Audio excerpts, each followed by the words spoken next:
wine. Today we're going to be talking about Cinsault, the grape variety. See how it's spelt? You can spell it two different ways and you pronounce it Cinsault, so not quite like the spelling. Now, the history of Cinsault, some people think it's kind of come from France, other people feel it has come from travelling from the Mediterranean. It's not quite concluded, but in general you'll find it in the Rhone Valley or the Languedoc-Roussillon region, so southern France is where it tends to be now. It's a little bit in Morocco. Who knew that wine was being made in Morocco? Corsica, the island, although that really is diminishing. You're going to find South Africa is quite a good spot for Cinsault. They, in fact, have a grape variety. You may already know about it. The signature grape variety of South Africa, which is Pinotage. And the crossing of Pinotage is Cinsault with Pinot Noir. Now, the name is because they used to call Cinsault Hermitage in South Africa. The wonderful world of names, wine, land, everything. So that is where Pinotage came from. You're going to find pockets of Cinsault in California, a little bit in Australia. I'm actually going to focus on Chile because there's some really interesting old vines down in Chile. So I'll get to that in a moment. So what is Cinsault? What does it taste like? You can see it has quite thin skins. It's a very kind of light to medium wine, very fruity, lots of red fruit, strawberries, cherries, raspberries, and it's got this lovely perfume. For that reason, often it's added into blends, so you don't see it as much, and it kind of gives you that beautiful aromas, or it's actually often made into rosé, okay? But it's actually a great variety. Winemakers like using it. You can actually use machines because they don't break up. It's quite drought resistant, so it's really good in hot temperatures. It can really take the heat. So there's lots of advantages over it.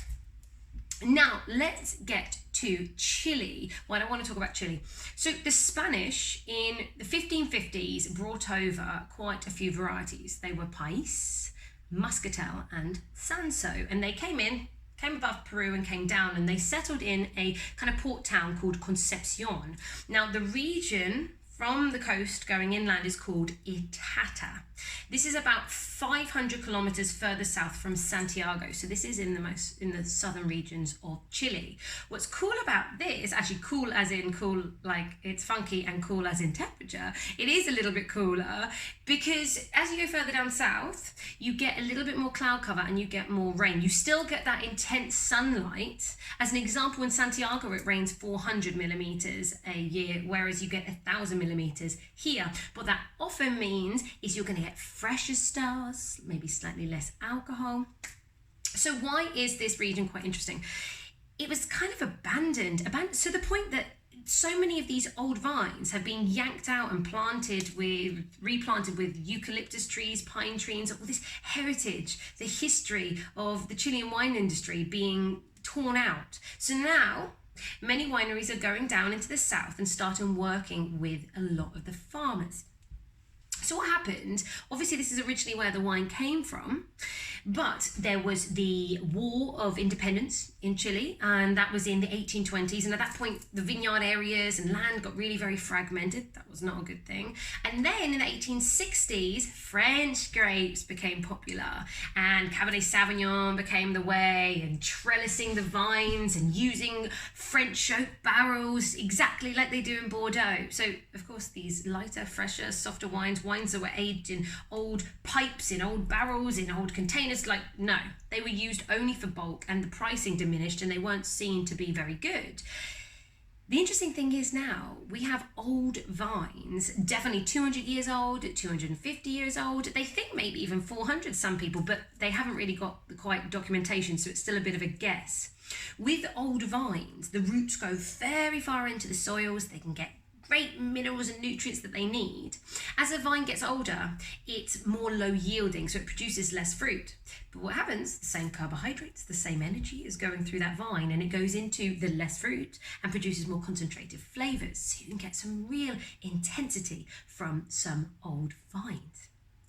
Because they've got so old, because the roots have gone down so far, they don't need drip irrigation. They can be dry farmed. So again, saving water, saving the planet. It's a very interesting region, and it's nothing like what you would see with these tamed vineyards all on wires like you might do in my pot or even around the rest of the world. All of the vines down there are kind of, I say all, let's not all, a lot of them, are planted in just bushes, like bush vines. We call them goblet vines in the industry. So very, very interesting. Now, that takes me to this wine. This is a wine from Ventisquero. Disclaimer, I work for this winery, but I work for this winery because I think they are one of the top wineries in Chile. They have projects, they own vineyards all over the country, including up in the Atacama Desert, so the most northern commercial vineyards, which is insane, driest desert on earth, as well as vineyards in Maipo and Casablanca and all over the place. But down here, they haven't bought any vineyards because that would not be helping the people who live down there who are making no money. So this is kind of, almost like a free trade agreement. It's not, but it's about paying the farmers 4 times the cost of the grapes. So what you would pay for the Cabernet Sauvignon in Maipo, they're getting down there. And Ventisquero are working with the farmers. This is a single vineyard wine and it's a Grand Reserva level. 100% Cinsault. Some of the vines are 50 years old, some are up to 200. So that's kind of exciting. And these are dry farmed. About 75% of the land in Itata is dry farmed. 30% of the wine sees some 4th use oak. So the idea of putting something in an older barrel, you're not going to get these spicy or oaky flavors, but you're just going to add some kind of complexity and soften up the wine. And the rest is stainless steel, so it's super fresh. I've chilled down this wine. The great thing about Cinsault, if you're taking a wine that's quite fruity and light, and of course definitely not oaks, it's the same thing with maybe Beaujolais, so the Gamay grape. They're perfect to have at lesser temperatures, so 14 degrees, 15 degrees is great, whatever your preference is, but they're fantastic. So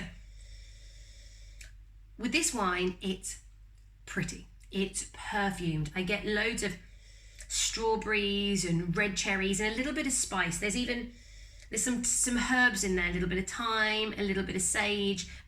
More importantly, it's just pretty and aromatic.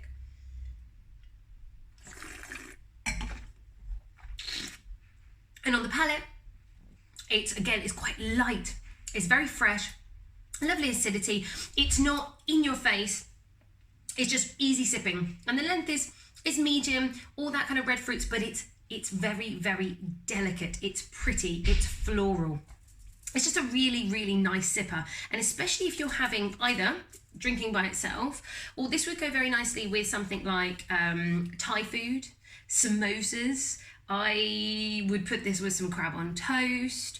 It could go with kind of charcuterie and some brie and different cheeses. And one of the perfect pairings for Cinsault for you to know is escargot. So that is snails, if you want to take on the challenge of the perfect confirmed food and wine pairing. So hopefully that gives you a little bit of an idea into Cinsault. If you like the idea of trying this, a really light, pretty version with some old vines, you can get this from winebuyers.com. And it's a £14 a bottle, there we go, if I can remember. So try your Cinsault and see what you think. So hope you liked the episode. If you did, share it, like, subscribe, all the stuff that I'm supposed to say to you at the end so that you don't forget, and click the bell, and then the bell will tell you that I've done another video if I ever get around to doing more videos. I'm sorry, I'm very, very slow. But thanks for sticking with me to the end. You guys are amazing. Cheers and have a great week.